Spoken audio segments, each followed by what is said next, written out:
I want to get some clips. All right. Ladies and gentlemen, welcome to the P.U.W.F, which is the podcast on the Appreciate Wrestling fans. And the title of today is Hulk Hogan. Now, condolences to his family. He died at 71 years old because of complications of a neck surgery.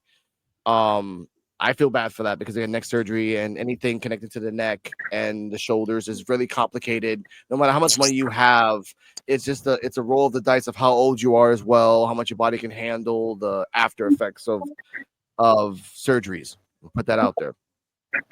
After he died at 71 years old, everyone put out their comments. I have comments that we're going to talk about that later. Ladies and gentlemen, we're going to talk about the life of Hulk Hogan / Terry Bolea. Now, first question for Joe Bancio, because I love him to death. He knows this. You brought this up a lot in the chat offline that, in your words, paraphrasing, if it wasn't for Hulk Hogan, there would be no wrestling. No. Okay, there wouldn't elaborate on that? There would not be a WWF. There would not be a WWE. There would not be an AEW. There wouldn't have been a WCW. Mm-hmm. It would still be territories. It would still be territories. Yeah, territories. WWF would have lost. There wouldn't be a WWF for 100%. Okay. Vince McMahon has admitted that in numerous interviews. Yes. Without Hulk Hogan, we would have closed the doors. Okay, now I'm glad you said that. Now I'm going to bring up a clip from Peter Rosenberg talking about the life of Hogan from 86 to 87. We all know that era. So here we go. In one way that it will truly never be the same again, and this isn't just about our nostalgia, this is a fact. When you see the babyface reaction that Hogan got in 1986-87, that level of pandemonium cannot exist anymore. People are on their phones. It just isn't that. Like, there will never be that. There will be excitement and there will be passion, but that version of like legitimate pandemonium was also a product of the times, that he happened to be the guy during the time. Think about it. It is the perfect moment in the space-time continuum, word to Doc Brown, when you still have the believability of the regional territory era before it, hitting the big cable TV era excitement, but with the innocence still. So he was also, in addition to the character, in addition to the look, in addition to Vince McMahon and everything they did, he also was the perfect star for that exact moment. Totally agree. Yeah. No. Now, bleach blonde, tan, Jack. He was the quintessential perfect 80s guy. And now, it couldn't have worked. He represented America at that time. And, you know, being born in the USA and all that other stuff with Bruce Springsteen coming out. Like, he was American. No. He was as American as the American flag, for Christ's sake. Yeah. And he ripped red, white, and blue. Now, I'm glad you brought that up, because I wanted to bring this up. When you said that, it brought me to the past of the 80s and 90s. I was born in 82, so I was just a child around 86, 87, 88, and I remember some things of wrestling. I really got into wrestling in 94 in WCW. Oh, damn. You missed the best Hulk Hogan era. Now, here's the part I want to say. When Joe said that if it wasn't for Hogan, I understand, and it's true. If Hogan wasn't there at that moment, slamming the Giant, and here's the part I get kind of like muddled. The only memories I have that were iconic of Hulk Hogan was him against the Ultimate Warrior, him against the Giant, and not the Giant Gonzalez. We're not gonna do that crap. The other one, Andre the Giant, and the Mega Powers with Macho Man. Yeah. Macho Man.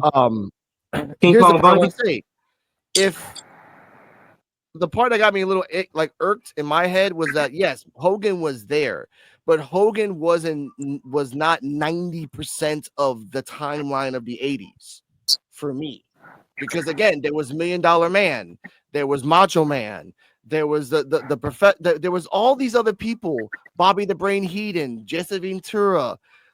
It wasn't just like I pop up, the world shines, I leave, and no one cares about wrestling until next week. It was like I pop up, the world shines, I'm going to the back. Here's Macho Man, here's $1 Million Man, here's Mr. Perfect, here's this guy who Right. Can we all agree we're all great wrestlers in their own rights? Sure. But here's the problem, though. Alex, which is what you're not talking about. Would you have recognized those people if there was no Hogan to make them shine? Exactly. I was just about to say that. Would you even care about them? Exactly. It would just be another guy. No, here's the thing, though. For me personally, I grew up watching the Hulk Hogan tapes, but I idolized Macho Man. I idolized the $1 Million Man for being just like, he's a piece of shit. And they are just pushing that to the moon. I still remember the clip to that my dying day where he told that kid, bounce the ball for 10 things, I'll give you $100. And he just swiped it away. I'm like, motherfucker. Like, that's just like. I remember that. You want to talk about racing kids. But the whole point was you wanted to watch Hulk Hogan beat his ass for doing that. Because, you know, he beat his guy to do that. Like. Hey, I grew up Hulk Hogan person. I had the t-shirt and everything. One day he was on Jay Leno. I ripped that bitch, and that was it. I tried to put it back together. It didn't work. Can I ask this question? Like, How that's like when a person. Oh shit, my bad. Terrell, Chris, go. All I was gonna ask is who here, because I'm one of these people, who here started watching wrestling because of Hulk Hogan? Well, not me. He's not the reason why I started watching. 2, 3, 4. I'm younger. He's not the reason why I started watching wrestling. I was in my granddad's crib one day. I was like 5, 6. Yeah, I was 4 or 5. And he was watching Bash at the Beach, actually. I didn't even know what wrestling was. But I can tell you what I remember. I remember motherfucking WCW versus The Outsiders. I remember that shit. Yeah, and Hulk Hogan came out. That was a big moment. And I remember my granddad saying, "Yes, Hulk Hogan, you finna whoop these motherfuckers' ass." And then when he betrayed their ass, all I heard was, "You motherfucker, you piece of shit, you betrayed your friends." Nope. Nah, he was a racist. You betrayed your friends. Fuck you, motherfucker. I turn this damn TV off right now. See, when I was a kid, I didn't even see the rant. I didn't even see the rant when he turned heel and gave that infamous speech. Oh my bad. When he gave that infamous speech, I didn't even see that shit as a kid. I didn't even see that shit. I saw what came after. Because I'm like, yo, what is this? WCW. Okay. I just made it regular to go to his crib. Yeah. And my granddad being mad at Hulk Hogan made me intrigued. Like, why is he mad at him? You can't never get mad at Hulk Hogan. So that made me watch it. Like, I want to see more. Like, what is it that he did that was so bad? Oh, he was the American hero. Yeah. He betrayed everybody. Oh yeah, I can't say that's the reason why I started watching. Yeah. Well, I was in the perfect like age bracket where I was like totally in. When Hulk Hogan joined the NWO, I was heartbroken. You know what I mean? What happened was I moved to Florida that summer and I missed the whole Bash at the Beach. I missed the whole thing, right? Because we were just in the middle. We didn't have cable, literally. And my mother bought me this Hulk Hogan poster to hang up in my new room, and he was dressed in the all black and he had the beard and the whole thing. And I didn't even get it. I was like, oh, Hulk Hogan just changed up his look. Cool. And then I tuned in when we finally got cable.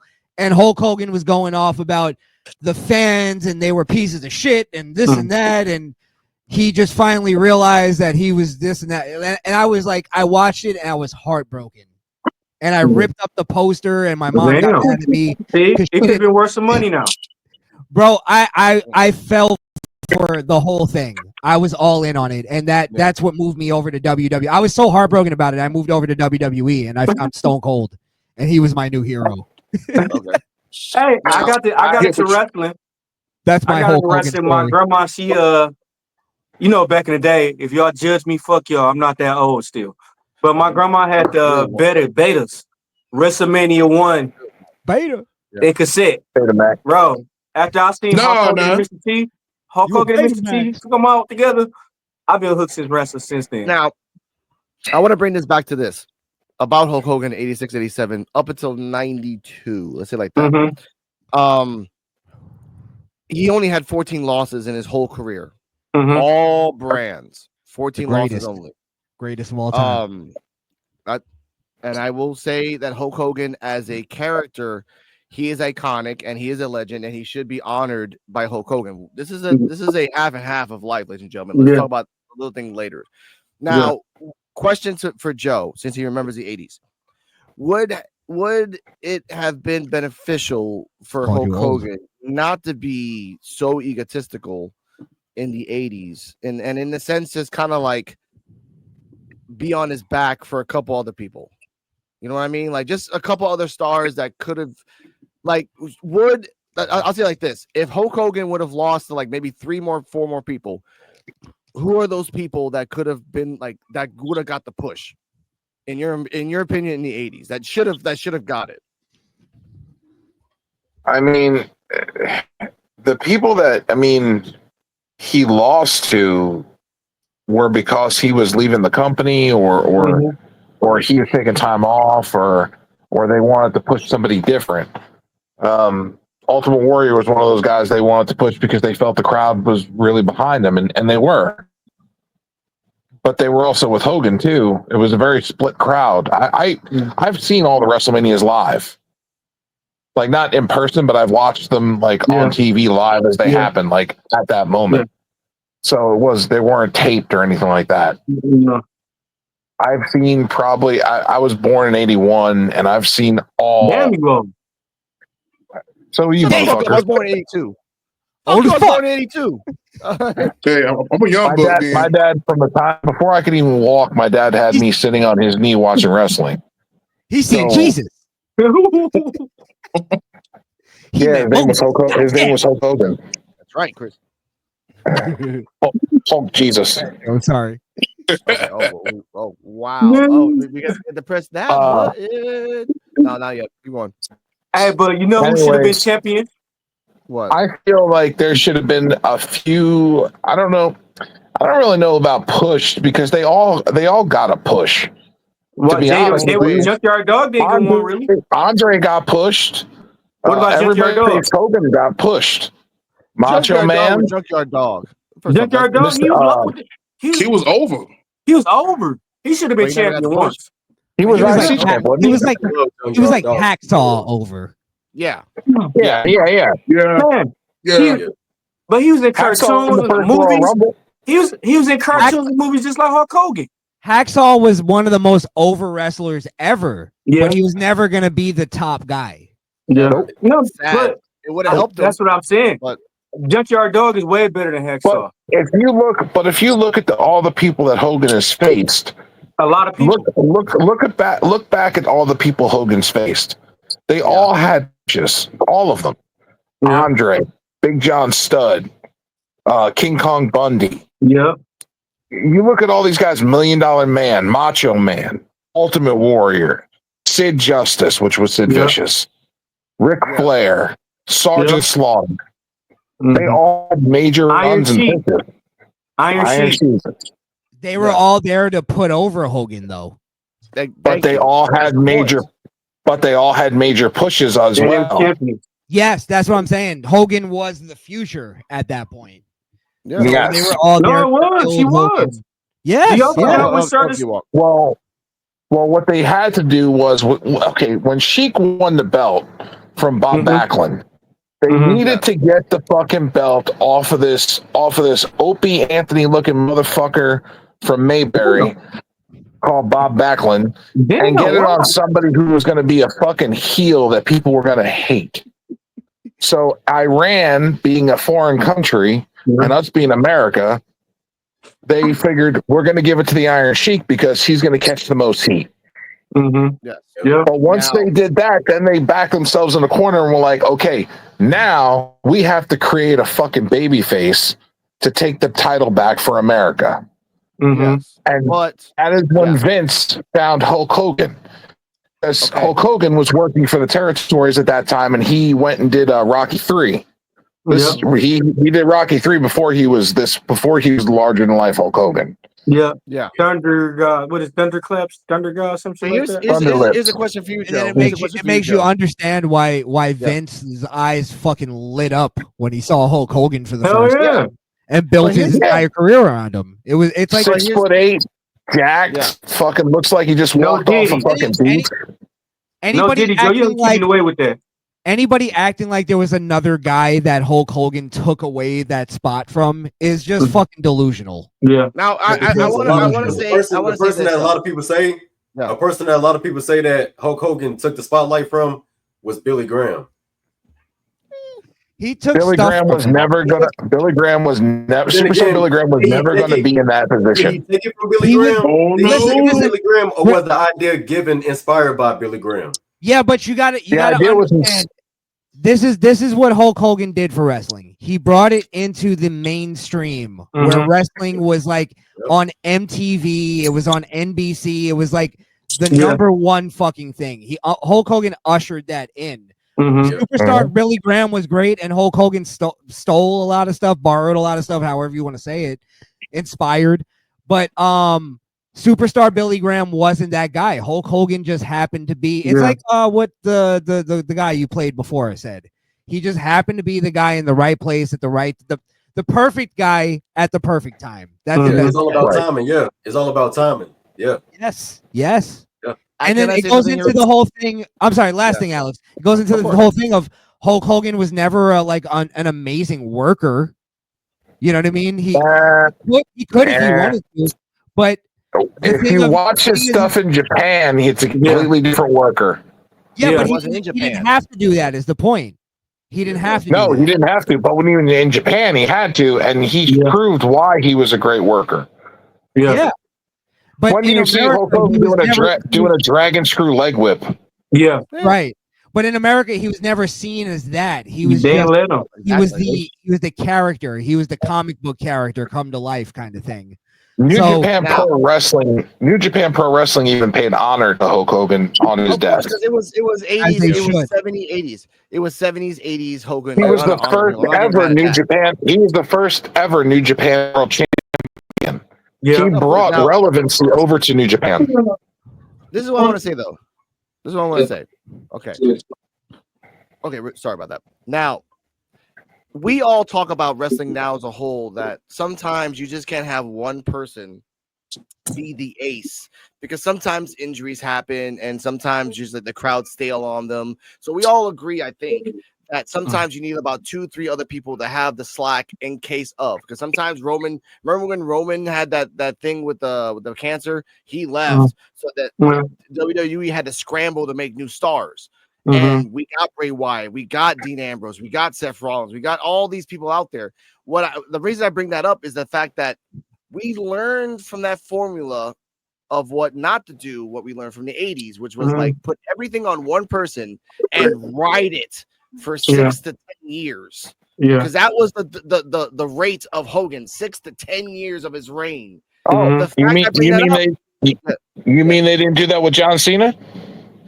And what happened with John Cena? They went full circle. Ironically, that they hated him so much that at the end they're like, "We love you again because we just hated you too damn long." They did that with Hogan. They did that with Hogan.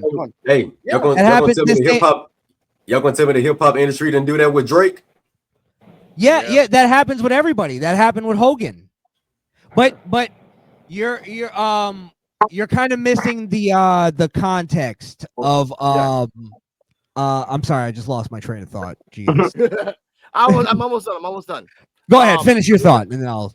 Thank you. The reason I bring this up is that if in the 80s, Iron Sheik would have took the belt off Hogan, or in the 80s, he did, but then Hogan got it back, and Iron Sheik never got it off him again. That's a fact. Everyone might beat Hogan once, but he's fucking doomsday. He just adapts and never loses to you ever again. Well, again. See? All right. This is what I was gonna say.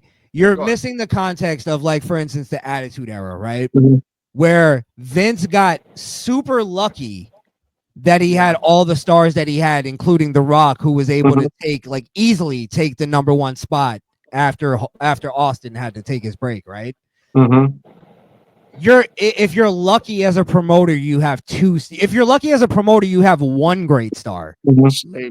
So that's the thing, is like, yeah, Alex, in a perfect world, I'd agree with you that, yeah, WWE should make multiple stars, but that's just not how it works. I don't know why you could call it like spiritual, you could call it whatever, cosmic or destiny. It's always just that one guy that people see as the number one guy. Even when CM Punk was dropping his pipe bombs and becoming that guy, John Cena was always the number one guy. It just is what it is. You can't deny it. You can't ignore it. What about the Attitude Era? They had, like, you had Stone Cold, The Rock, Kane, The Undertaker. Who else? You had like at least 10 people, but they was tossing them built around each other. But that wasn't the same. You're not building a company around Kane and Undertaker. No, it's like, I loved Mick Foley. Yeah. And they had their time with Mick Foley and it worked, but that wasn't gonna last. It lasted for the time it lasted. Yeah. Okay. Hogan's reign lasted. Hogan's reign lasted more than anyone else. Oh, man, for real. Austin used to sign his. Oh, go ahead. Yeah. Sorry. The difference I want to say here is that with Hogan, once he knew that the crowd was getting stale on him, and this was back in the time there was no internet, there was no trolls going out there just like bombing motherfuckers, and in the comments, he knew that he had to shift to do something different. When John Cena, I guess even he said it, like he wanted to shift to something different. He wanted to be a heel for so long, and then Vince McMahon's like, nah, I want you clean and a baby face. I'm like, and now he's a heel. And there's like little sparks of genius, but mostly shit. Mostly shit. The whole garbage heel run he's doing now. Yeah. And the biggest heel turn to me still is Hulk Hogan. Exactly. You bring back Ron Killings for nothing. You did 1-2 sets and he's off by his side. You teased up a fucking 4-man group for nothing. We brought back Ron Killings to spark off a Damian Priest versus fucking Aleister Black feud. Hey, oh, wow. That's amazing. Hey, tell me this ain't true. And they were still calling him something, and they said Goldberg not retiring. He said he still got another 10, 15 more years to wrestle. Yeah, he said that. Yep. No. Yeah. Okay, so this is what happened. Goldberg wasn't satisfied with the match that he had against Goldberg. Yeah. And I seen that coming anyway. He's ungrateful. He's very ungrateful. Goldberg is always been ungrateful. But do you disagree with him in the fact that he wanted a better send off than what they gave him? Sure, I don't like Bill Goldberg. Let's get that straight right now. I don't like Bill Goldberg at all. Not a fan of Bill Goldberg at all. But the man has a point. He kind of got slighted and got fucked over in the end. No, not at all. Not at all. What do you mean? What do you mean he got fucked over? Alex, go ahead. They gave him a fucking his finishing match on a Saturday night's main event. Hold on, Joe. Let me ask you this. Giving him a send off on a SmackDown. Joe, let me ask you this. Chris, go. Let me ask you this. What? So why would he agree to it then? Hold up a second. Terrell, give me a second. Krishan, go. Okay. Let me ask you this. You're WWE, Joe, right? A wrestler comes to you and goes, hey, listen, I know I haven't been relevant in 20 years, but I want to have my send off and I want it to be this amazing thing. And they go, listen, we'll give you a send off, but it is what it is. Like the fact that they gave him a send off and the fact that Goldberg wasn't really that fucking impactful in the long run. And maybe maybe people disagree with me on this, but I don't think Goldberg was really that like impactful. And the fact that WWE even just gave it to him is honor enough. I don't know what else he wanted from that. Like, did he want like a Ric Flair send off? He doesn't deserve that. Did he want an HBK send off or an Undertaker send off? He doesn't deserve that. He got what he. Most wrestlers don't even get that. There's more to talk about those two guys. Okay, now You should be grateful. Go on, Joe. Here's the problem with that, and that is that Goldberg, and I understand, like you're saying, he doesn't deserve it, but he kind of does in a way. I mean, the guy did have a big movement through the '90s into the early 2000s, so about 2004, I would say. After him and Lesnar had their match at WrestleMania 20, that was kind of it, and their match at WrestleMania 20 was at best because both guys were leaving, and Stone Cold was the referee, and he was leaving, so like everybody in that match was leaving. So the match was really shitty. Yeah. That was at Madison Square Garden, New York City. It's one of the worst matches ever. Yeah, it is probably the worst match of all time. It is number one. For the hype that it had, yeah. That thing had so much fucking hype, almost as much hype if it was Goldberg versus Stone Cold. Hey guys, I got to step away for 2 seconds. Don't get to the racist stuff until I get back, please. All right. Okay, not a problem. We'll save that. Hey, but look, Terrell, we gonna do a special news segment. Terrell got that voice where you say "breaking news, motherfucker." That's gonna be Terrell. We gonna start a special news segment. But go ahead, Joe.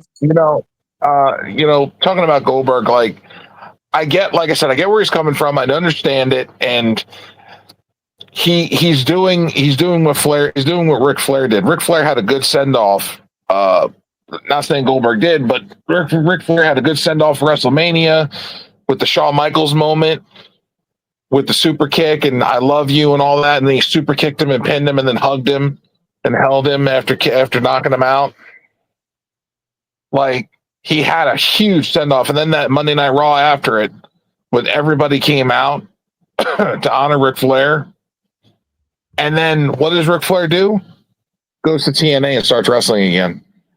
Now, let's not forget he had a send off in the Indies special. Yeah, with Andrade, which was his son-in-law at the time. Now, so like, how many send offs did Ric Flair need? I thought Goldberg was better than Ric Flair's, to be honest. Here's the thing, though. I want to say, Bret Hart said a tweet saying that he shouldn't have even got a send off 30 seconds. They should have just cut him off the second he got into to the stage. So shout out to Bret Hart. He's being nasty as fuck as ever. We know why. We know why. But they cut off his promo he was doing because they were on live TV, which is the reason why they should not have done it on live TV. They should have done it on fucking PLE, where they know that they could have gotten away with having more time. Fuck, they could have done it on a Monday Night Raw and still got more time because it was Netflix.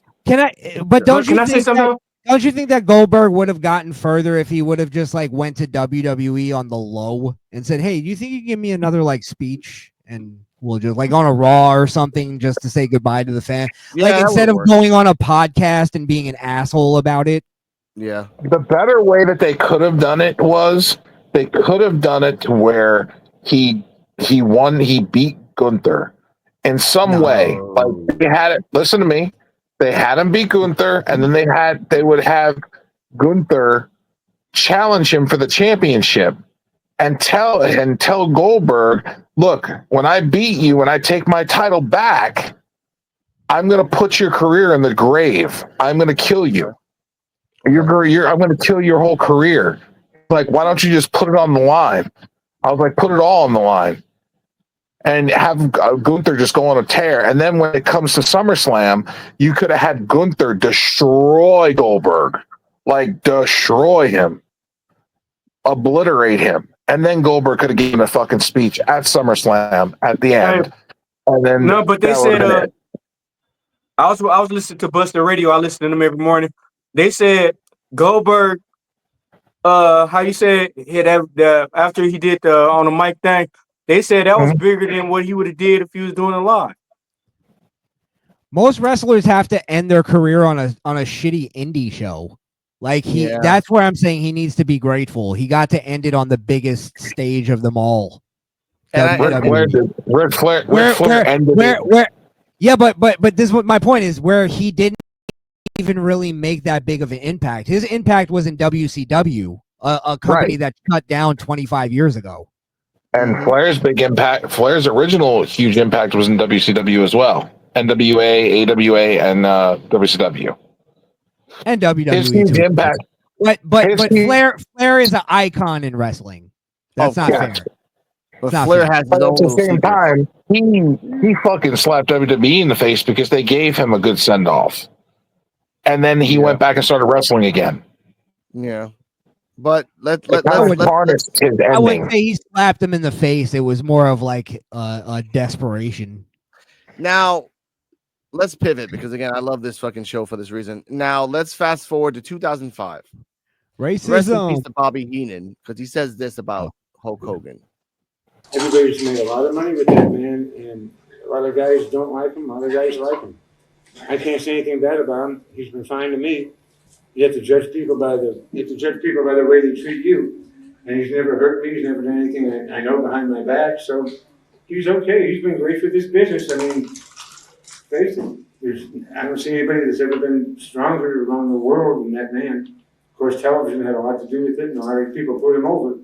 But it was done right, and thank God we were there for the ride. That's how I look at it.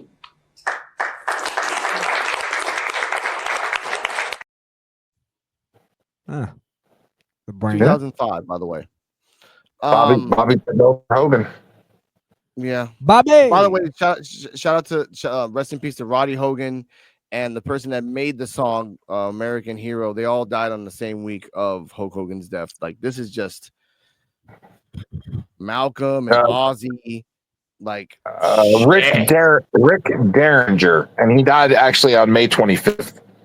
Okay, well, shout out to Rick Derringer. Rest in peace to you. Now, I want to bring that's the one who made Real American by who sung Hulk Hogan's theme song. That was this year. He died. Yes. Yeah. Yes. Oh wow, interesting. And Roddy Hogan, the super Roddy fan. Hogan was the #1 Hulk Hogan super fan, and he died a couple days before Hogan did. Yeah. And Horace Hogan's career died in '99. Horace Hogan's career died in WCW. So did y'all hear the story about? Teddy Long was telling a story about Ric Flair. Now we'll talk about Ric Flair another time, but but I'm saying like races and everything. But I know, yeah, but that's it. Like I was talking to my to the racism woman about that. Like, what happens when Ric Flair will pass? Like, he has a lot of fucking. Oh man. Well, can I? Yeah, go on. I don't know if we're gonna get to if this is where you were going with this, but like I don't think that Hulk Hogan, like when people go off about like Hulk Hogan being evil and they're celebrating his death, like what's the bad things that Hulk Hogan did? And we could get to the racist thing. I'm sure we're gonna get to that, right? Yeah. But let's just take that off the table for now. Because a lot of people try to pretend that it's not about the racism and not about him supporting Trump. It's about all the evil things he did before that. What are the evil things? Because anytime I hear people talk, it's like really just like wrestlers politicking. It's him maybe lying about a few things that aren't that detrimental. It's Hulk Hogan selling as a wrestler and as a promoter more than him being a piece of shit. To where we need to celebrate his death like he's Hitler, is what I'm saying. Now, I'm not going to do that, like celebrate his death like it's Hitler. I will talk about, and I'm not even, and we talked about this with Joe, I'm not even being political about what he picked. I'm not going on that. I'm going on the history of what I've known about Hulk Hogan. I'll start first. The lies that he's done constantly that has been documented, I can bring up a whole page on that. That's one thing. What are the lies? But me as a Puerto Rican living in Puerto Rico, I found out he did a couple more lies saying that, when I came to Puerto Rico, they tried to stab me too, like Bruiser Brody. And I went online and I had to like fact check. I'm like, nah, motherfucker, you only came twice to Puerto Rico. And in those 2 times, the time frame that you said was different than what actually happened. So that means you're lying about that shit too. I told you, like that fucking monsters. Alex, I told you, I feel like he was suffering from early onset Alzheimer's or dementia because he has said things that were lies, and some of the lies, sometimes it's not all lies. Sometimes it's like the timeline is like different. But it happened, but it didn't happen. Sometimes, this like the lies aren't that, like, they're more just like him selling. The way I see it is like Hulk Hogan treated the world like they were his grandchildren, and he was just telling tall tales to make himself look cooler. Yeah, like my grandfather used to tell me so many lies. That made him look cool, and I was like, okay, I get it. He's just entertaining his grandkids. Like, oh, I used to play for Metallica, and people are going, oh yeah, let's celebrate his death for that. It's like the lies that I hear aren't that like horrible, where it's like this guy was completely evil. So like that's why I think, Alex, if you can go through the list of lies, I think that would be interesting, because we can know what we're talking about here. So when your grandparents or parents ask you, when they tell you this is gonna hurt me more than it's gonna hurt you, that was a lie. I'll look that up right now. Give me a second. Yeah. We'll know but the most important thing I wanted my to say. My grandfather told me that he almost shot Joe Pesci because he lived in New York, and I thought it was the coolest story ever. I don't believe it now as an adult. See, everybody lied. Like I said, like Hogan, he said that he faced Brock Lesnar after he's running UFC. Technically, he did not, but he did face Brock Lesnar at one point.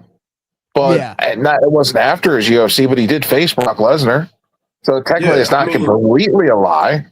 Yeah, people defend Lil Wayne, and Lil Wayne lies all the time. Yeah, and I believe he suffered from dementia too. I believe he got early stages of dementia. Well, because I work in mental health, I've seen it before. That's because Lil Wayne stepped on too many scissors. That's Lil Wayne's problem. People are treating Hulk Hogan as if he was a corrupted politician. You know what I mean? It's like, no, he was a wrestler who lived in a fake world that you sold everything, and that's what you did. You made like I body slammed Andre the Giant. He was 800 pounds at the time. All right, we know you're lying. You know you're lying. Andre the Giant was but anyway. But okay, go on, Joe. I had the list. Here's the thing, Krishan, and you know this as well as I do. Just like I said earlier, it's politicized. Yes. The motherfuckers who are coming out and fucking spitting, spewing all this fucking hatred towards Hogan are usually 99% leftist, liberal Democrats. Look at it. Look at the fucking fact. Because they're the same ones that are saying, "Hey, you got the wrong you got the wrong MAGA. That's not the one we wanted to die." Yep. Absolutely. Like that. Then those same people will defend Kamala Harris, and Kamala Harris has single-handedly destroyed single black mothers because they had sickly kids out of school, and it's on paper, it's in document, it's in court documents that this lady has had single mothers in the ghettos arrested because their kids were gangbangers when in reality their kids was in a freaking hospital dying for their life. Where Kamala Harris, leukemia. Not to finish that. All her career as a politician, what did she say she was? An Indian woman. Now all of a sudden she was running for president. Oh, she black now. She's black. Oh, collard greens in the tub. And you heard what Judge Joe Brown's called her, right? You remember what Judge Joe Brown called her? A trick? No. He called her Kamala. Oh, yeah, no, he called her Kamala. Yeah, that's what I said. I said that. Yeah. And here's the thing, though. Here's another problem, too. Look at you talking about Kamala Harris. That's one person. What about Barack Obama? That's being fucking tried for treason against the United States of America. Yeah. Looking at life in prison. Life in prison. And here's the thing, Joe. You're not even like being hyperbolic or like that's like serious charges. Yeah. Yes. He got caught spying and lying about the Trump campaign, spying on. Yep. And let's not forget, he was on the boat with George Clooney going to Epstein Island. Yep. Now, can we go back? But don't nobody want to talk about that, though. Don't nobody want to talk about that with Obama. Can we get into racism? We're talking about Hogan here. Let's get back to Hogan. Mr. Krishan asked about the list of lies. So here we fucking go. Shout out to the Sportster. We have about 5 here. And I will justify every single lie. Go ahead. Of course. This is kind of inconclusive. Hulk Hogan rejected dinner from invitations from Madonna and Cher. Neither Madonna nor Cher has confirmed or denied these claims, so that's up in the air about that. Nor denied. Nor denied. I will say that that's true. And let's just say this: they're in the 80s.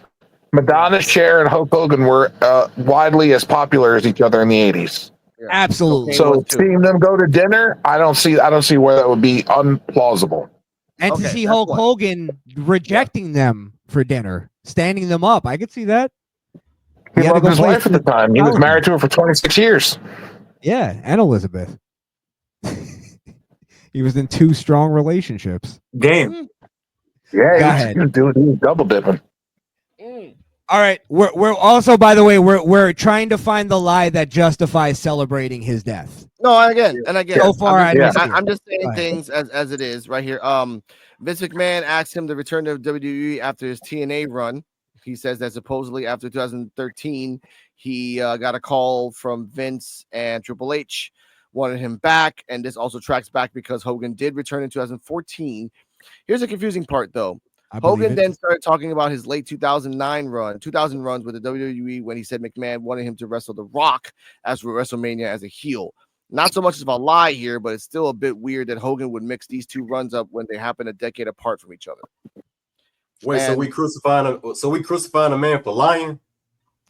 For overhyping. We celebrating a man's death for lying. Hey, hold on a minute. Has anybody in this panel not lied? Oh, man, come on, man. Everybody done lied. Hold on. The potato salad was forgery. Hey, you remember Mary Magdalene writing the Bible? Yeah. You remember Mary Magdalene? I know, Terrell. I know you know the Bible. Yeah. All right. Why you ask me? He without sin cast the first stone. And Black Twitter threw that shit out like a motherfucker. Who also eventually became Jesus' wife. Exactly. Well, there was Joseph. They judged that man for marrying Jesus' mother. Yes. Wait, hold up. Mary Magdalene. We're talking about. I think you got them mixed up. Mary is Jesus' mom. I've been out of school for a long time, man. It's been a long while. Yeah. Mary Magdalene. So Mary was Jesus' wife, and then Mary Magdalene was eventually Jesus' wife. But no, he wasn't his wife. Wasn't his wife. Now, but she was one of the disciples though. But don't nobody talk about her though as much. Well, I think it's because of like they didn't consider like women as disciples. Yeah. It was like a sign of the times. Yeah. Again, the point of the matter is that all these motherfuckers that are saying shit can't be saying shit because they've all sinned. They've all had bad things. They've all said bad things. They've all done bad things. We're all born sinners, man. Everybody has done something wrong. Consider themselves a Christian. If somebody considers themselves a Christian, just being for real, you say Jesus is your Lord and Savior. You believe Father God, Yahweh is your God. It's too many people that have already sinned. We was born in sin. We're not good or bad. We're not good or bad. We're just human. 2 months. 2 months prior to Hogan dying.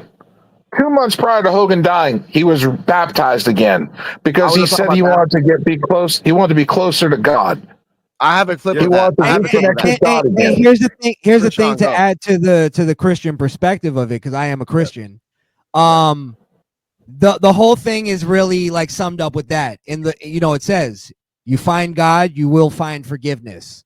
The people that can't forgive Hulk Hogan for saying the N-word on tape one time in private are the people that really don't have God in their life. And you said it, Joe. It's really leftist liberals that are the ones that are celebrating his death. It's because they can't forgive him. No, man, it's not even that. It's a lot of black people, even in my community, that hates Hulk Hogan. These people ain't probably ever. They don't have God in their. They don't really have God in their life. They probably ain't never been a fan of wrestling or none of that. No. So you hate Hulk Hogan for saying the N-word, for not liking black people. This is their words. But then these be the same people that would defend somebody for saying nigga when somebody be like, oh yeah, you can't say that. Oh no, it's a term of endearment. Like, I love you, my nigga, or you my nigga for life. Okay, so is it the same endearment when you say, I hate that nigga, I'ma kill that nigga. When I see that nigga, he dead. That's endearment. Well, let me take it a step further. I don't think what Hulk Hogan was saying was even racist. No, because he didn't want his daughter dating a bum. If I want my daughter to be with a white man, if I want my daughter to be with a white man, real talk. Yeah, but do you want your daughter when they got a head on their shoulder? I want her to be with someone with a head on their shoulder. I want my daughter to be with a white man that has some money. If Hulk Hogan if Hulk Hogan had said, I don't want my daughter to date a black man, period, I'd go, okay, maybe that's racist. Whatever. But if you go, if my daughter's gonna date a black man, I don't have a problem with that, but I'd rather him be an 8-foot tall nigga that makes $1 million or a basketball player than some bum ass nigga. You get what I'm saying? That's what he's saying. And we've all had these conversations. Yeah, and we all agree with in our living room. We all have had these conversations in our living room. I literally got a friend that was with a white girl, and the first thing his parents asked, he got some money. She got some money. Okay. What do they do for a living? And the question that's racist? No, that's a serious question. Should a man have a say in who her daughter dates, or at least an opinion? I think so. I'm not gonna judge a man for that. Should a mom have the right to choose who her son dates? Because the son is just a penis going forward to anything that fucking lets him. No, but I don't believe in equality. Now, speaking of equality, because we're the podcast of Underappreciated Wrestling fans, we have to give both sides of the coin. Now, ladies and gentlemen, this is a compilation of all the hate that has been spewing against Hulk Hogan. I'll put that out there right now. Let's fucking go. You think we care about this? You think we give a we don't care? Oh, Hulk Hogan died. Maybe we can get Kid Rock next. Hulk Hogan's fucking dead. Hulk Hogan's fucking dead. Shut the fuck up. We're not actually mourning this motherfucker's death, are we?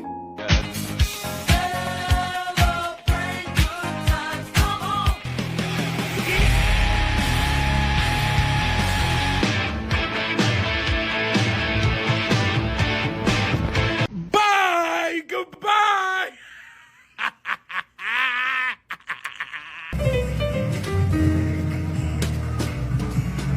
The half-wit, better known as Hulk Hogan, has passed on, and I, for one, am happy about it. If you haven't heard, Hulk Hogan had a heart attack last night. All that hatred balled up in his chest, all that shit finally did its job. Took a long time. Took way too long, in my opinion. And for anybody who's like, the left is celebrating the passing, how dare... Fuck him, you and your mother, okay? I just want you to know that from the bottom of my spirit.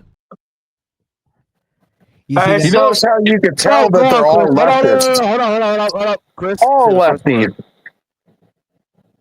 That last guy was really the one that said it, where he goes, oh, all that hate was balled up in his chest. Again, like, what, even in the statement that they say is racist, what was expressing hatred? I don't find any kind of hatred other than for maybe the dude that his daughter was dating, because he was a fucking bum. He was like some dude that was like trying to get his career started. He was an aspiring rapper that had no job and no prospects. Right, and was trying to fucking milk off of the Hogan empire, and he was peeping it. And I have no problem with that, and I don't see any hatred in that for like the entire race. I don't. And Alex, yes, it's ridiculous. I mean, hey, look at it this way, Don. Look at it this way, Don. I'm a stack on top of that. What? Sky Jackson, famous actor, is literally a single mother because she decided to be with a dude that wanted to be a thug. Exactly. I bet you her family probably wanted better for her. Her family probably wanted better for her. Can guarantee that. Can guarantee that. But here's the thing. Freaking famous actor that decided to be with a street nigga. You what? You made that video there, Alex. And if you notice a trend in that video, majority of those people that made those glad Hogan's dead things, first off, you could tell that they're all from the left. Yes. That's first. Okay. You could tell just by how they look, how they talk, their mannerisms, left. Then on top of that, majority of them are white people. Okay. I'm not. What the fuck did they have anything to do with saying what the being upset about a racial term? They're offended for people. They're not offended themselves. It's secondhand offense. Yeah. And I want to say this right now. It's more on the fact that Hogan did say that on the sex tape, and then when the Sun stuff came out too, and he said more racist stuff about that as well, it didn't really work for him. I will say this. I've been baptized twice as a Christian myself. I'm agnostic personally, but I have been baptized Christian twice. And I understand that once you've been baptized, then you truly have to take the path of righteousness to really be forgiven by Jesus and God and everything else. And I respect that wholeheartedly, completely. I have no disrespect to religions because I went around and studied them all as much as I could to understand the true purpose of life and how you live and why you're here. I'm a weird person, but to understand Hogan, that for me personally, I don't like Hogan because he's a notorious liar over the years. And we didn't even talk about the union. I wish in life there was a union in wrestling that could have helped a couple wrestlers, honestly, over the last couple decades. I think the more immoral thing that Hulk Hogan did, because we're having a moral discussion. Yeah, of course. The most immoral thing, that Hulk Hogan did on that sex tape was fucking another man's wife, cuckolding another man. Using the N-word was probably maybe the second most immoral thing he did on that.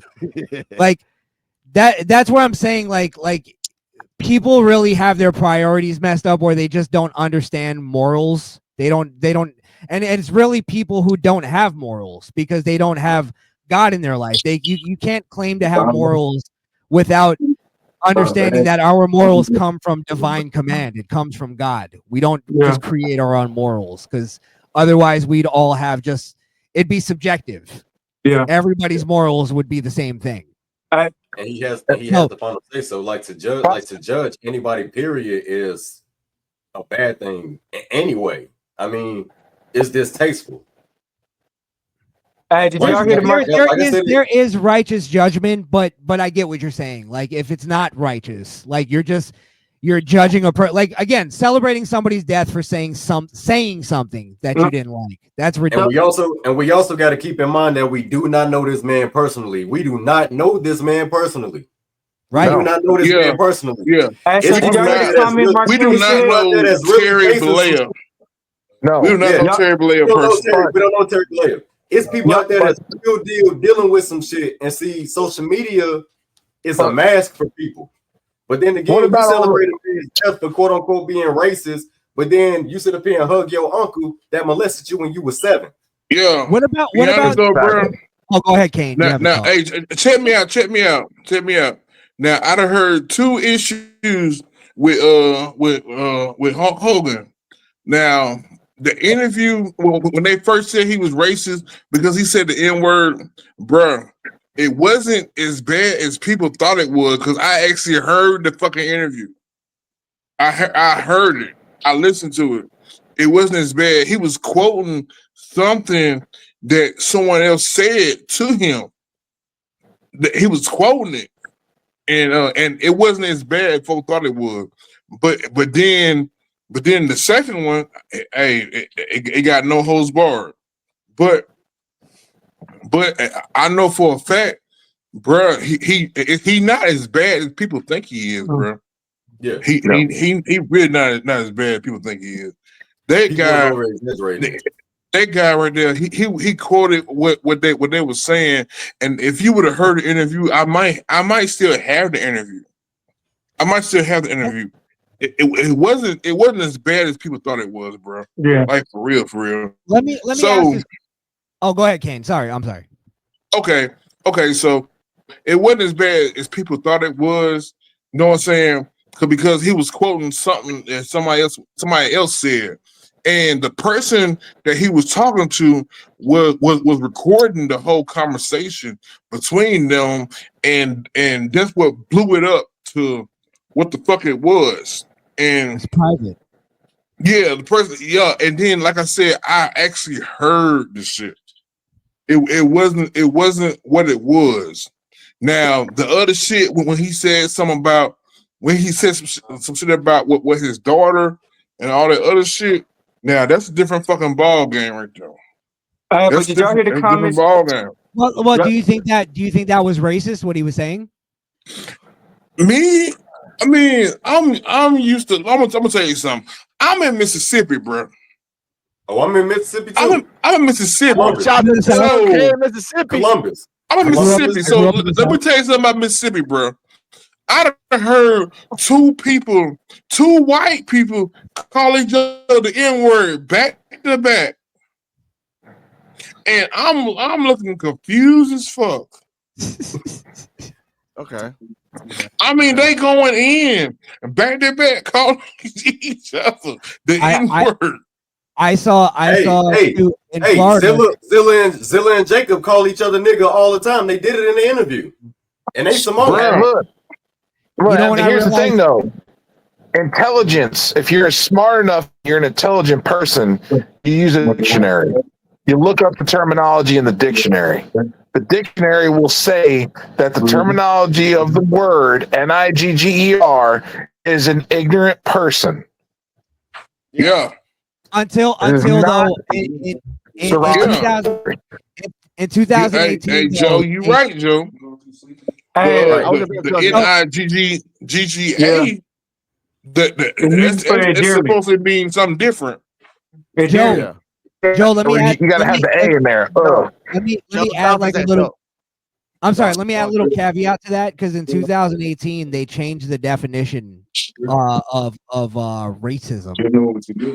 So they're changing definitions where like it added the power structure thing to it. So like that's where it gets into the question of this because I've been debating this since I've got into podcasting pretty much. Yeah. This whole thing.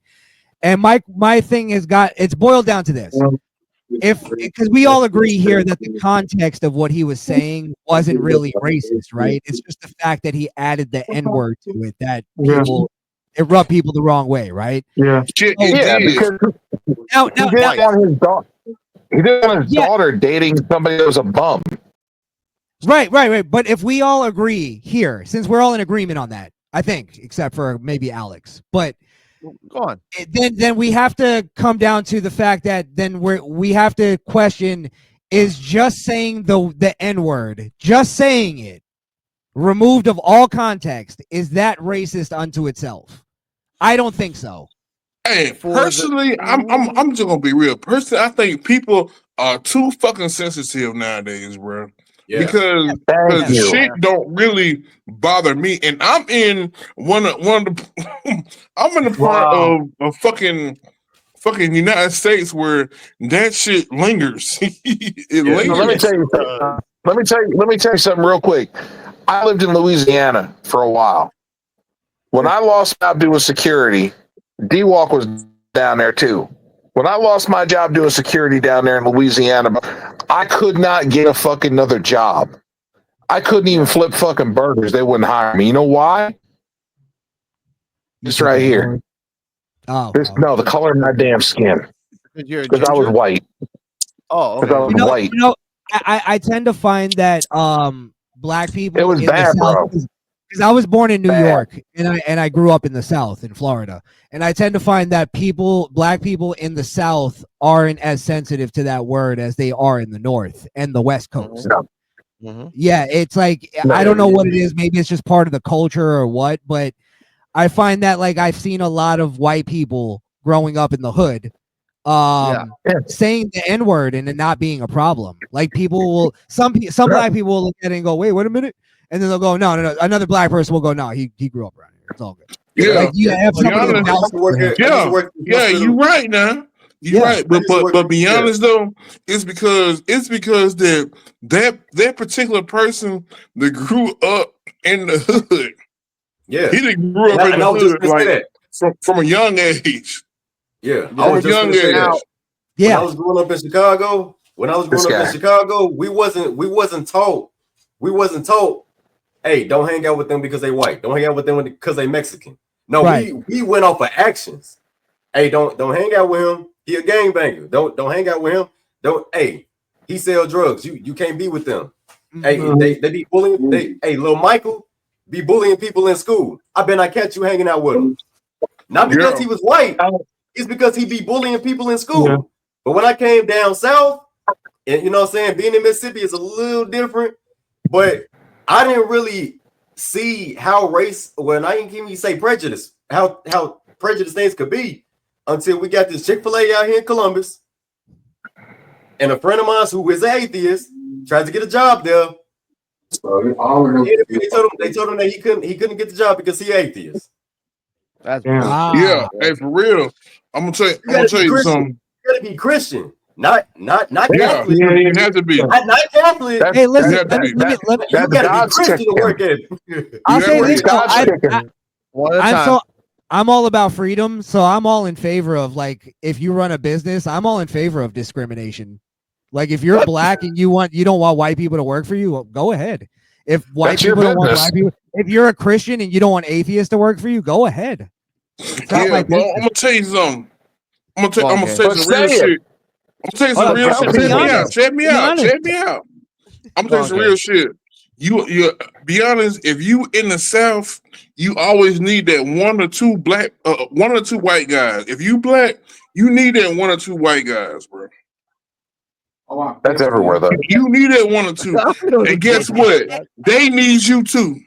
But that's the great thing about America, Kane, right? Is that, like, there are some businesses that I do think you need other cultures' perspectives. You just need it. If you decide, I think you should be free to decide whether or not you want that. And if you want to fail, go ahead and fucking fail.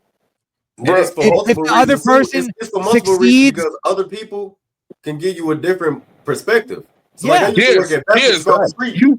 just need it, bro. I used to work in Baptist and go to Triangle. Yeah, but I don't think a patient called me nigga. A patient straight up called me the hard R. Yeah, F you, man. All the black staff was like, "Hey, Terrell, I wouldn't take that. I wouldn't take that." Okay, but then you do this, but then the same thing happened to you, and you ain't trying to fight them, but you think I'm gonna fight them because they called me the N-word and lose my job? Guess what? The white nurse I was working with, she's like, Terrell. Look, I'm totally with you on what you're saying, as far as, like, you may need that in specific businesses, right? What I'm saying though is I don't think anybody should be forced to do anything. I don't think the government should force anybody to hire black people if they don't want to hire black people, or hire white people, or hire Chinese people if they don't want to, or gay people, or whatever. My point is that if your business needs that though, and you decide you're gonna go and do it without it, you're gonna fail, and that's your choice. You're gonna fail, bro. Yeah. You're gonna fail because it's some people out here that know how to do some shit, bro. And if you fail over being that way and not hiring this motherfucker, that this motherfucker gonna elevate you, that's your fucking problem, bro. Yeah. That's your problem, bro. I'm gonna tell you something. You know what I'm saying? I live somewhere every fucking where. You know what I'm saying? Now D-Wall, Alex, y'all know some of this shit. I'd have been somewhere fucking everywhere. But I noticed where I live at, it's the difference between the North Mississippi and it's the difference between the South Mississippi. It's a fucking difference. Yeah. I live in both of them. From New York City all the way down to Indiana, down to fucking Louisiana, over to New Mexico, and back to New York again. Now I'm in West Virginia. Hey, y'all hear what it's the difference, bro. Did y'all hear what Mark Henry said about Hulk Hogan when he was DJing? What he saying? What he said? He started playing Hulk Hogan music, right? And he stopped it, and he said, In the words of Iron Sheik, fuck you, Hulk Hogan, and got to playing Hulk Hogan music again. Yeah, you gotta understand. Hulk Hogan was still alive though when that happened. You gotta understand. Most people nowadays, like, they do everything for clout, or for internet fame or whatever, That's or what like it even virtue And not only that, signaling. Yeah, right? like most people like celebrity is playing a role. Celebrities got an agenda, but we ain't gonna. No, we got a couple. You We got a couple. don't want to go down things. that rabbit hole. Yeah, celebrities are part of an agenda. at the end of the day, all their hatred for Hulk Hogan is just fake. It's all performative. Yeah, they're just trying to show. Yes, The industry. I'm telling you though, bro. The industry is a stage. Yeah, the industry. That's is all a it stage. is. It's all Exactly. That's all it is. The White House, all of it. I'll tell you, you bring up Hulk Hogan in real life outside of the internet, most people go, "Oh man, I love that guy. He was great." You know, I watched him when I was wrestling. Even if they're gonna fake their way through the conversation, they're faking their way. And a lot of them do that now. Yeah, sure. Here's the problem, though. That's because of this. Because in real life, people know that celebrating a person's death is shameful, and it's disgraceful, and they're not going to do it in real life. They'll do it on the internet because it's not reality. It's where I get my fame and I get my little like 2 seconds of like feeling that endorphin or whatever. But in real life, all those people that showed a video celebrating Hulk Hogan did not do that in real life. They're not doing that every day. Social media is a social unless they live in experiment. a left-wing liberal city. Social media is a social experiment. What they're trying to do, the reason why they invented social media is because they wanted to trickle into real life. The way people act on social media is the same way they want us to operate in real life. Right. Yeah. And you see it seep in every now and then. It does. You see that, yes. I was taking my nephews. I was taking my niece and nephews to the eye clinic yesterday. What was they doing the whole time? On their phone. I'm like, boy, you finna walk into that door, your ass on that damn phone. Because all of them just. In real life, this is what I'm talking about, is sort of the way people talk to each other. And in real life, people talk to each other way different than they do on the internet. I did a video one time where I was just doing like, hey, we're just going to do some random debates about shit that even people made. Like, it may be just common consensus. I did a video where I was like, Dr. Dre's not a good producer. Just to have fun with a conversation. Bro, the comments I got were, you're a fucking idiot, you piece of shit, and this and that. And I'm like, bro, the reason why I realized in that video, the reason why people don't talk like that on the internet, they only talk like that on the internet and not real life, is because in real life, you'll get punched in the fucking mouth if you talk like that. And there's at least, even if I'm not going to do that, I'm not a violent person, but there's the risk that could happen. And most people are cowards. Most people are cowards. You know what's sad that a lot of people don't want to admit, though? People don't think it's Dr. Dre as a producer. They think of him as a rapper. And he's not even in a lot of people's top 10. Yeah, and here's the thing. A lot of those people that said, a lot of people that said that you were stupid, they don't even listen to his productions on a daily basis. For real. Let me just explain that real quick. I took the side, just for fun, I took the side of going, Dr. Dre is one of my favorite producers. I think he's one of the greatest, right? Yeah. But I took the side of anti-Dr. Dre just for the conversation, just to have fun with it. Yeah. And people came at me like I disparaged Jesus or Muhammad or something. And I'm like, bro, like, relax. Like, it's just to start a conversation. It's false idolship. Yes. That's what's going on right now. That shit that you did, Krishan, is almost as blasphemous as saying that Nas is a bad rapper. Wow. Yeah, for real. Yeah, that's like instant death. I personally, I've never been a Nas fan. Hey, look, check this out. I think he's a good rapper. That's an opinion. Terrell, finish. I have something to say after Terrell. My bad.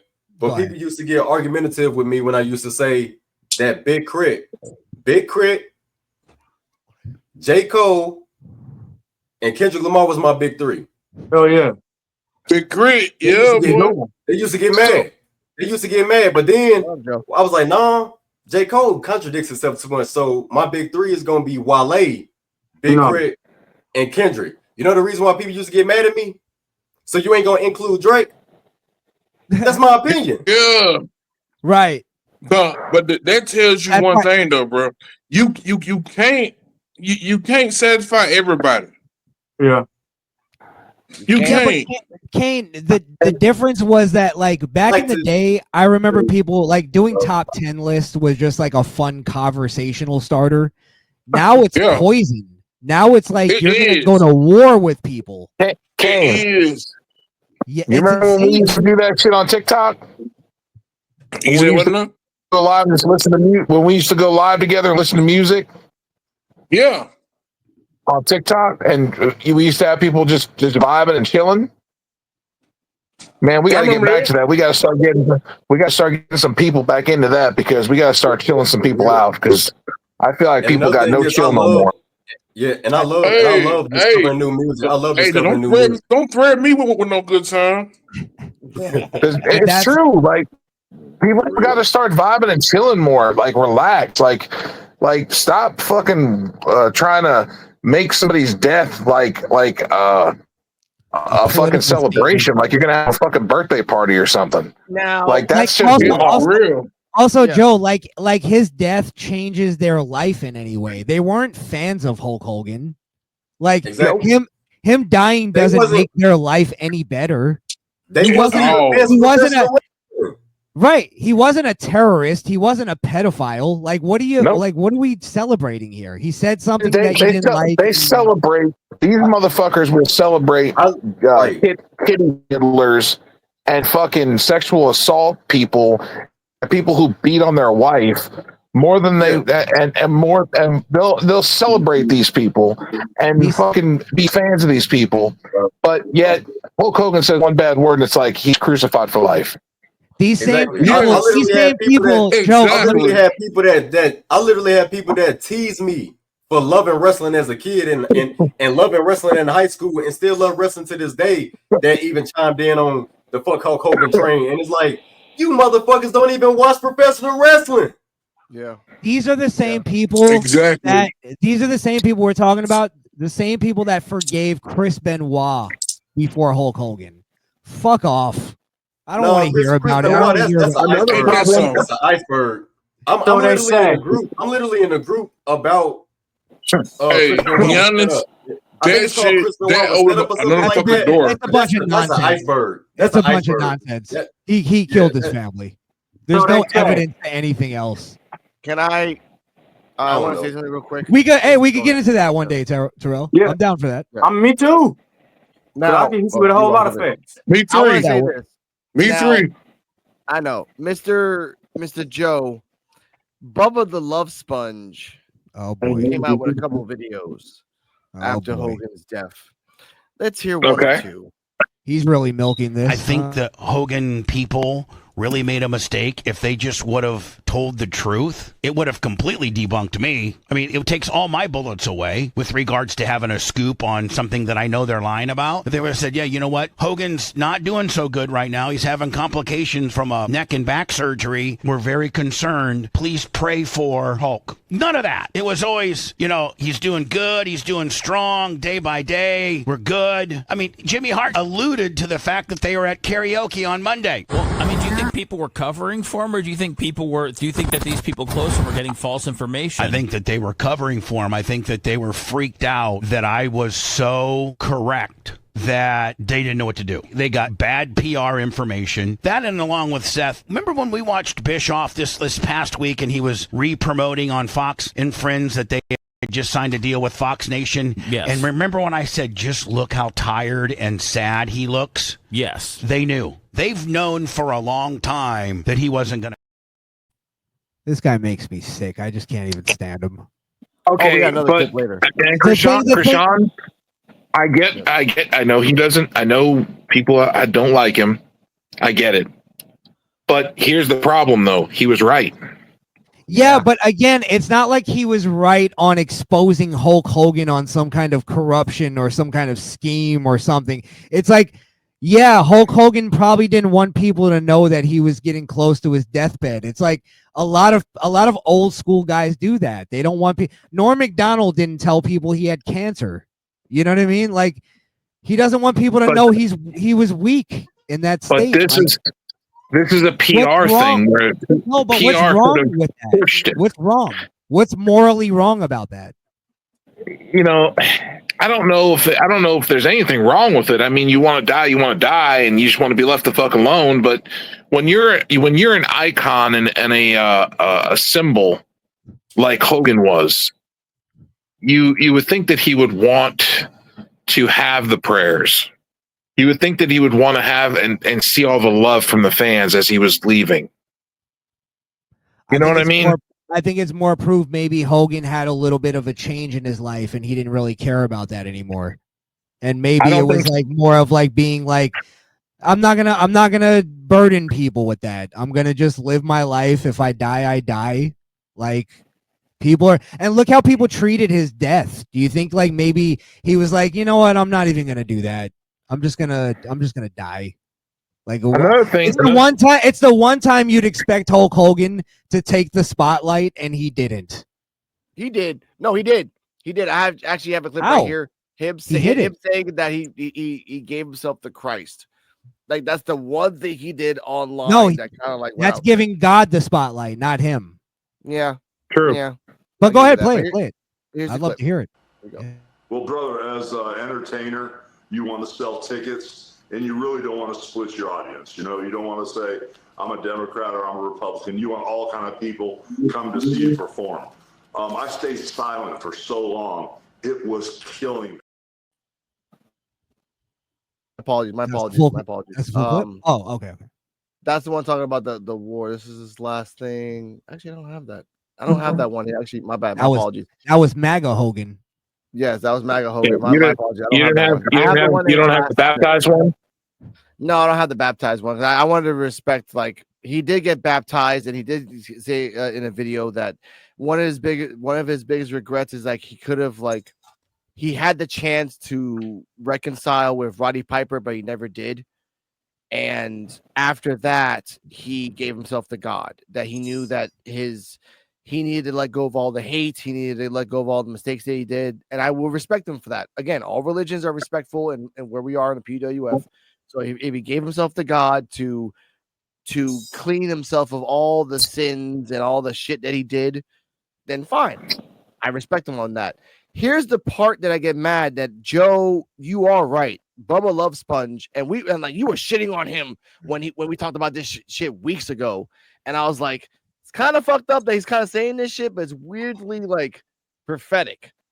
This is what he said after he fucking died, which for me, I mean, even this was fucking scummy. So here we fucking go. I lost everything. I lost my house. I lost this building. And he made millions and millions of dollars. Sure. And guess what? He should have. His privacy and his rights were violated. Every dollar he got from the Hogan sex tape, he deserved. But I don't necessarily know that I deserved what I got. And that's the point of the documentary that's coming out. I wish the sex tape was a wink, wink, nudge, nudge. Do you know I had to pay him $5,000 and apologize? I had to read this apology to him on the air and pay him $5,000 because Hogan needed to own the tape in order to be able to take it to court. I paid him $5,000 and gave him rights because Cox was telling me at the time, you better make this thing go away. This is, you guys understand, this is October of 2012, right when it hits Gawker. And Cox comes to me and says, you need to make this go away. We can't have our morning guy involved in a big sex scandal. So my attorneys got a hold of Hogan and were like, I know you think Bubba did it, but what's it going to take for Bubba to get out of this law? He was suing me for $100 million, but Cox and Gawker had it. And so they're like, we want copyright, trademark. We want to own the tapes and give us $5,000. I had to make 2 payments of $2,500. I couldn't even pay him $5,000 in one lump sum, but I had to get out of it or I was going to lose my job. And what happened? I ended up losing my job anyway. And the person they promoted was the person that leaked. Damn. I like how Bubba pretends. I like how Bubba pretends he had nothing to do with leaking the sex tape. Of I don't course. Hey, believe y'all. you whatsoever. Yeah. It was fun talking to y'all. I actually course. got to get ready and wind down because I got this All right. sleep study. Thank you, course, bro, for man. coming on, bro. Of All right, course, Terrell. man. Good talking to you, man. Thank you, Good Terrell. talking to y'all More too. collabs coming soon. Oh yeah, and before I leave, rest in peace, Hulk Hogan. I hope Yes. your family get all the condolences that they deserve. Yes. That's what I'm talking about, brother. Yes. For real. Now, Because none of us is perfect. For real. of course not. Shout out to Kane. He left mysteriously. He did Invisible Man. Just popped out of nowhere either. Man, wow, he got you beat. He just popped out of nowhere. But I want to leave it on two things. After this is kind of a comedic thing for me. It's funny. After the racist jokes and whatever the racist thing that he said, this popped out. So I want to put this out here real quick. Match so many superstars, but only one will win. Long odds for all competitors involved, but each and every one will fight to the finish. I guarantee it. He's been placed in the corner now.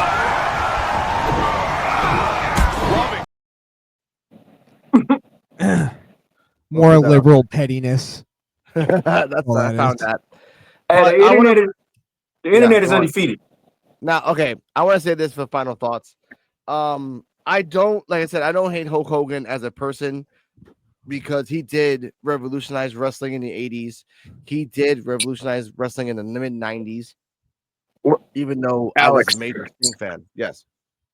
Let's also we didn't get to talk about this, but let's also throw in there that all of these selfless acts that he's done outside of wrestling, helping people's children, and like the one guy that broke down outside of Hogan's bar when they interviewed him and let him know that Hogan passed away, and he was in fucking tears and said that Hulk Hogan was the one that saved his daughter's life, and that he is ungratefully and unsympathetically he can never repay the man for what he has done. Of course. All the make And she thanks him every day because Hogan saved his daughter's life. He said he walked right there with my daughter and he pointed over at the thing. And he's like, when he did that, he saved my daughter's life. Yes. I will say Michael Rappaport, the guy that said is a tag team player. I forgot what his name was. Teddy Long. Teddy Long. Devon Dudley. Dominic has been on the dick of Hogan for this whole 3 days on Twitter, bro. Just like, I love you, Dom. I love you, Hogan. You're my best Hogan. You're my best Hogan. I'm like, damn, I never even heard Hogan even talk about your ass, man. But, cool. I respectfully for yeah, Dom. they got a picture together. Which, by the way, breaking news, they're going to show Triple Mania on YouTube because Dominic is going to be in the main event. Him versus a Grande Americano plus his El Hijo de Vikingo plus his Octagon Jr. in a 4-way. What about fuck, I was gonna say something and I fucking lost my train of damn thought. El Hilo Dr. Wagner Jr. That ain't hard to do. The goldfish, they sometimes jump out of the bowl. Yes. But I will say this about Hogan. Condolences to his family. I want Linda Hogan. Well, Linda Hogan's kind of crazy. I want Brooke Hogan to like find your path, be happy. I mean, your dad was very old, and no matter how much money you have, it doesn't help with bad surgeries. And the fact that the fact that Hogan, you had a lot of shit on your body done to you. So you were just it's like Flair. Flair is on death's door, like trying to like doing a Russian leg sweep on his ass every single time, and like we don't like it's kind of crazy. Like Flair should have been dead for like 10 years now, and he ain't dead yet. How the fuck do you survive 2 plane crashes? Yeah. Heart attack, numerous heart attacks. He has a pacemaker in him, had a match. Cancer. By the way, cancer. You did touch on something there. Hogan's family. Really, it's amazing that Brooke was the one that turned out to be the normal one. Yeah. Like she kind of just went on to have a normal life, and his wife and son are just complete messes. Yes. Yeah, Brooke always came off like a whore. I really thought she was gonna really fuck her life up. You thought she was gonna be the one. Yeah. Yeah. I thought she was going to be like Britney Spears and like Miley Cyrus style shit. Yeah, with a little Lindsay Lohan in there. Yeah, Definitely. And now she's married to a hockey player, and they have twins. I really saw a lot of cocaine in Brooke Hogan's in Brooke Hogan's future, but it didn't happen. I got to give it to her. Maybe it did. I thought she was going to be a stripper, to be honest. Yeah, sorry, Alex, I cut you off. No, it's quite right. I want to say this. With this understanding Hulk Hogan, I think we're in a new era of life that when celebrities who have dark past die, we're going to be talking, because I was thinking about one person in particular that when he dies, will we talk about his accomplishments or will we talk about his failures and his Ric Flair? like no Donald Bill Trump? Cosby. Oh. Who?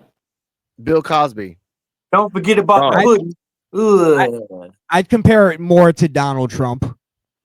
But then I say this. What about R. Kelly when he dies? Again, great artist, great songs, but he literally has been in jail for making a slavery thing with women. He actually did a reprehensible thing. You get what I'm saying? Like I can get people going like, fuck that guy, he's going to hell. Like even though I don't he gave her the poo-poo and the pee-pee. Exactly. But here's the point. With Bill Cosby, when he dies, will we mourn him or will we make fun? Because again, this we just saw something that has never happened in wrestling history. We saw a wrestling legend pass away, and the IWC has been divided of people that love him and people that want to just make him burn in hell. And Ric Flair, as much as we love him, he, again, I say this the third time, he has a dark fucking past of being a sexist, a racist, a womanizer, just the worst of the worst. The only person, the best. The only person I could compare it to in wrestling would be like the Fabulous Moolah, where they were like, it was so divided. But you're right. I think it's even beyond that, Alex. I think it's like really a polarizing death, just period. Because I've seen like people who don't even care about wrestling comment on this. Yeah. Hulk Hogan, and that just shows you Hulk Hogan really transcended wrestling, which is a tribute to him. Hulk Hogan is also the reason why Hollywood and wrestling are a thing. Yeah. Yeah. No. Yeah. Why The Rock made it. Yeah. Yeah. If it wasn't for Hogan, there wouldn't be no wrestlers transitioning into Hollywood. Yeah. I just want to say this real quick. Michelle Trachtenberg, Ozzy Osbourne, the guy that was in the show Nip Tuck, rest in peace. Julian McMahon. Julia McMahon, like Michelle Trachtenberg alone, I'm like, it hit me in the heart. What about and we also say that yeah, Malcolm Jamal Warner got the opening act of this one because everybody was like, oh man, Theo's gone, and then Ozzy died, and they were like, oh fuck Theo, Ozzy's dead, and then Hulk Hogan, one after the other, and then Hulk Hogan died, and everybody was like, oh, Ozzy and Hogan, they're kind of equal. I was talking to Joe. I said, God damn it, why couldn't they took Ric Flair? Every fucking First off, they rejected Ric Flair numerous times, obviously, because 2 plane crashes, a heart attack, numerous heart attacks, cancer. Nobody wants him. God and Satan are fighting over Ric Flair right now. Yes, and it's never going to end. And Ric Flair's like fighting over him. They're trying to send him back. They were like, leave him there. We don't want him. That's what I meant. It was you keep him. Oh, you keep him. No, you keep him. Ric Flair is the Lobo in the DC universe that like heaven and hell don't even want him. Like they just don't want his ass. Like we don't want you. Go somewhere else. They're gonna have to make a new dimension. They're gonna have to make like a new dimension just for him. And there's also a bit of a fear from both of them that he may take over. Yeah, exactly. Hey, you know what happened if you go in the mirror and say Ric Flair name 3 times? Hulk Hogan appears. Ric Flair gonna pop in the mirror. Woo! A baseball mitt appears. But Mr. Joe BNCO and then Krishan close the arguments on P.U.W.F Wrestling Talk, Hulk Hogan. I'll say this. When it comes to the racist statement of Hulk Hogan, I think context matters. I think the only way to make it completely racist is to remove all context, which is what you see most people do. A lot of people will tell you, oh, well, you know, white people could say the N-word. There's some exceptions, like, you know, singing along with a song, you know, if it's in, I think there's like even more exceptions. Like if it's in the title of a song, I think you should be able to say it. I think that's why it's the title of a song. Really, if your argument is just saying the word itself is racist and you don't care about the context, then you're not part of this debate. You're not part of this discussion because context doesn't matter and nothing anybody says matters then. As far as the lies, I think we've covered it. Hulk Hogan's lies were just kind of him selling. It wasn't really anything crazy. Maybe you can go as far as like it was just political, him playing the game and wrestling. That's just kind of how it was back then. What else? I just would get into the people celebrating him. Most of them are just doing it for clout or peer pressure. They feel like they should do it because it's like a virtue signal. It makes them look like a good person because they're celebrating the death of somebody who's quote unquote evil when they don't even have morals themselves to make that judgment. At the end of the day, Hulk Hogan inspired a lot of people. It's the reason why I watch wrestling, why I've been watching wrestling for fucking 30 years, 32 years at this point. Talk about it.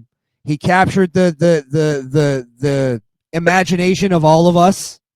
He inspired millions of people, and the people celebrating his death, he inspired and did more for the world than any of them will ever do in their entire lifetime. So fuck him. Hulk Hogan should be honored in all wrestling companies because he but he made this whole thing mainstream and why we even do this show right now and why we talk about it. Tell him, brother. I'll leave it there. Right. Follow me at Right. Misfit Nation on Rumble. The Misfit Nation. Came back. Came back. And thank you guys for having me on. Much love. Man, anytime, bro. No, I love you guys. Your family. Anytime, big Anxiety dog. attack Hey, for this shit, dude. Oh, hey, don't be bring it no back, Kenny. stranger either, bro. Yeah, one Exactly. of the few places I feel free to speak. Yeah. So I thank you guys. You're always for here. Always for that that. means a lot. Yep. Everybody have a Go Same when ahead. I'm on here, so I feel free to speak. Yes. Like, Saturdays on the P.U.W.F is meant to be like just free talking about life and wrestling and without any judgments because Wednesdays is drunken talk with D-Walk. Thursdays is about Evolve. And everything else is just crazy talk. Joe, final thoughts. My final thoughts are this, and that is that I don't believe context again. I believe context is a big thing. And when you look back at what he said back when it happened, I don't believe he was saying it out of hatred. I don't believe he was saying it out of racism. I believe it was being said out of concern for his daughter. And having a daughter myself, I can understand and sympathize with that because of the fact that I wouldn't want my daughter dating a bum. I don't care what color your skin is, but I don't want my daughter dating a bum. So I'd rather him be a rich man. Yeah, well, you know, scrub, bum, piece of shit, turd, you know, not worth the skin he's in. I mean, whatever you want to call it. But either way, I understand where Hogan was coming from being a father. And being a father to a little girl is different than being a father to a little boy. Completely different. I get that. Yes. And I'm going to say that Hogan should be celebrated. Hogan should be celebrated for everything he's done because without Hulk Hogan, there wouldn't be anything where we're at right now. We've gotten to a point in wrestling where wrestling is so big and so mainstream, but without Hulk Hogan, this would have never happened. Yeah. The last 40 years of wrestling would have been non-existent. Yeah, we had a cruiserweight dry. Or much lower existence, much more niche. I think it would have died, to be honest. I don't think it would have had legs to stand. Because if the WWF, let's put it this way. Let's say it's 1984. Okay? No Hulk Hogan. Do you really think they're going to make it with the guys they had? No. And then we wouldn't have had the NWO. We wouldn't have had DX. We wouldn't have had none of that. All these guys were inspired by Hulk Hogan. Yes. Hogan inspired fucking thousands of wrestlers. Tell him again. If it wasn't for Hulk Hogan, you wouldn't have your favorite wrestler. There wouldn't be a Randy Orton. There wouldn't be a Triple H. There wouldn't be a Shawn Michaels. There wouldn't be a John Cena. There wouldn't be none of these guys. No CM Punk. None of these guys would be a thing. Tony Khan wouldn't have a wrestling company right now called AEW, if you're an AEW fan. If you're a fan of WCW, that wouldn't have been a thing either because, well, if territories are still a thing, then that would have never happened. Mm-hmm. You would have never had an Extreme Championship Wrestling. Paul Heyman probably would have been out of a job. He might have been a car salesman. Who spend that knowledge on y'all? Think about these things before you pass judgment on somebody. And think about, have you done something wrong? Have you sinned? Have you said something that's hurt somebody's feelings or said something out of context or that's been taken out of context? I'm sure you have, because everybody has. Sometimes things happen, okay, But he was given permission. Hulk was the bull, though. Yeah, Hulk was given. Basically, he just sat there and he's like, "Hey, you could fuck my wife. We're just going to videotape it." And he had a camera hidden. No, he had a camera hidden in the closet, but he wasn't sitting there watching them bang. Yeah, right. He was probably beating his meat, watching them bang. Well, I heard afterwards. Afterwards, maybe. He said afterwards, y'all stupid, bro. I think the reason, like, he has this. I'm sorry to cut into you, Joe, but Bubba the Love Sponge has this whole thing where he's like, "Oh, does the camera happen to be recorded?" It's like you let Hulk Hogan fuck your wife in a room with a camera set up, a hidden camera, and you're trying to convince us that wasn't perfect. He had a camera with a tripod in a closet with the closet cracked. Mm-hmm. That guy's a scumbag. And he deserves to lose everything. Here he did. Hogan already took everything. And Hogan put Gawker out of business. They were supposed to pay him $100 million. They only paid him $30 million. And when they paid him the $30 million, they had to file bankruptcy. And out of that $30 million, Hogan had to pay all of his attorneys, all the court costs, and all that other shit. So, like, he didn't even get the $30 million. Yeah. But his children got and his what, wife 15 now. Yeah, about 15, maybe 14, 10. But But what's a testament to him is that he was still, to the day he died, after like 30 years after his career, making money, putting his name on shit and selling it. That's making how money. That's how much of a testament to what he did. Sorry, he Alex. bought Scores Sports Bar that's opening up right across from the front door of Madison Square Garden in New York City. He owns it.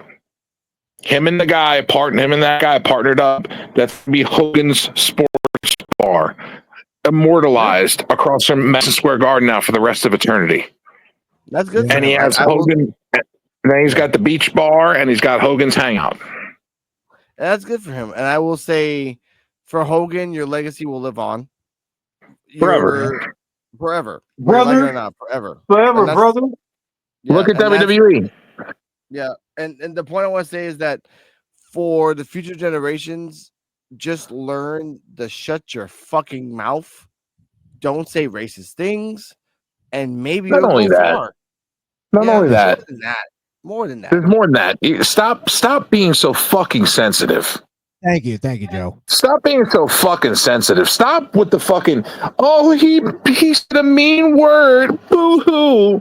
Shut the fuck up. People say things. Would you okay, I'm going to say a bad word to you, and then I'm going to punch you in the fucking face and break your nose. Which one's going to hurt worse? You tell me. Which one hurts worse, people? I bet you if I break your fucking nose, that word ain't going to mean shit anymore. You're going to be worried about the blood flowing this way. That's going to be secondary at that point. Yo, we going to church, bro. I'm on my way. We going to church. But with that, I will say shout out to Chrissy Talks Wrestling. She gave a shout out and liked our story on Instagram. I will give a shout out to Thank you. Black Couch Booking. Shout out to Ed Influential Sports, Rage Rage. Shout out to the people over there, the family over there. Shout out to P.U.W.F. Shout out to Krishan the Dawn for gracing us with your presence. Yeah. Don't put it like that, guys. No, it's true. Like, again, we are the podcast that really want to talk about things. We weren't trying to be disrespectful. Yeah, the thumbnail was kind of inviting. Sure. But the fact of the matter is, we just want to talk about Hulk Hogan. Bad or good, just talk about him, and that's who we are. We are not trying for clout. We're not trying to troll. We just genuinely want to talk about the facts up and down, left and right. So with that, I want to say thank you for guys for passing by. Kane the Destroyer, D Walk on Wednesdays 9:30. Joey NCO, Krishan the Dawn. Please tell people your socials, and we'll go down the line. You can follow me on X at Krishan the Don. You can also follow my show at the Misfit Nation podcast on YouTube. We still sometimes throw stuff up there, but we do our lives over at Rumble at the Misfit Nation on Rumble. And also Podbean, misfitnation.podbean.com. We're also on Spotify and Apple Podcasts. I think that's still a thing, right? Nice. Thank you, guys. Hey, I love the P.U.W.F. Like I always say, you guys are appreciated over on the Misfit Nation. You know, Thank you, bro. Thank you for that. Thanks for having us. Yes, of course, always. Joe BNCO, you can find him on Joe BNCO and Joseph Bianco on certain on different formats. Hey, Kane the Destroyer. Hey, man! All you gotta do is shoot him and tell him to go to Linktree. I'm on Linktree. Oh my God! Joe BNCO on Linktree, and then you got it all on there. It's got Twitter, Instagram, YouTube, Facebook, Snapchat, Twitter, what is it, X, and it's got fucking Twitch and everything else on there. One link, all of it.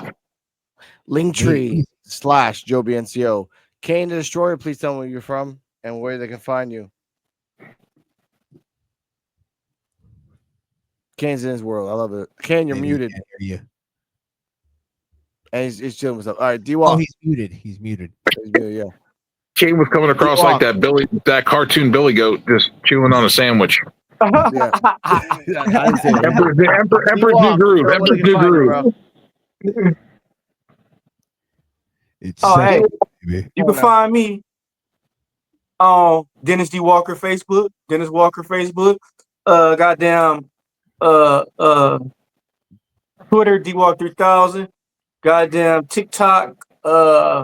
D Walk 3000. You can check me out on my brand new Facebook page, Number Wrestling. Mr. Flint A10. We got to get everybody. We got to get everybody to make Linktree, so it's just one link, and you get them all. That's right. I know. But it's free. Kane, you can find him at Kane the Destroyer, KANEDA, the Destroyer, DESTROYOR. I'm kind of drunk. You can find me on patreon.com/Alex Coquito. 46 people are watching, 46 people are paying. Thank you for that. I want to give thanks to everyone that passed by. EOD 33 Wrestling Hub. We'll see you on Thursday and on Wednesdays. He is like, by the way, Joe, EOD 33 is like the alternate version of you, but just nicer. Damn. Not racist. So that's pretty cool. So put Damn. He's nice. Damn. Joe, come on now. I love you, but come on now. He hit you with the hard R word. Did you hear that, Krishan? Did you hear that? Yes. I'm not racist. I'm not racist because I accept all racists. Exactly. I'm not racist. Healthy. I got 2 white friends. I accept. I have friends of all different races, creeds, and colors, and I will say this wholeheartedly. They all bleed the same, and they all die the same. Exactly. Now, some of them get stabbed, and some of them get shot. That ain't the same. And some of them get hung, but that's beside the point. All right, with that, ladies and gentlemen, stay healthy, stay happy. Welcome to P.W.F. We'll see you on Wednesday with NXT Time with D-Walk, talking about another crazy episode of NXT. See you on Thursday with Post Evolve Podcast, talking about Evolve. See you on Saturday with some crazy ass shit that we always say. Good night, everybody. Damn, Rican, where you found this?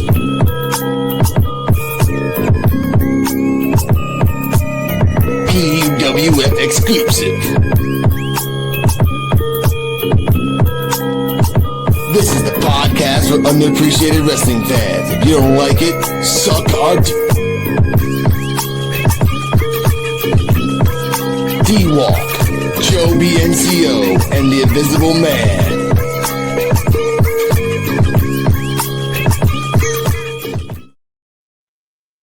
Joe, you funny.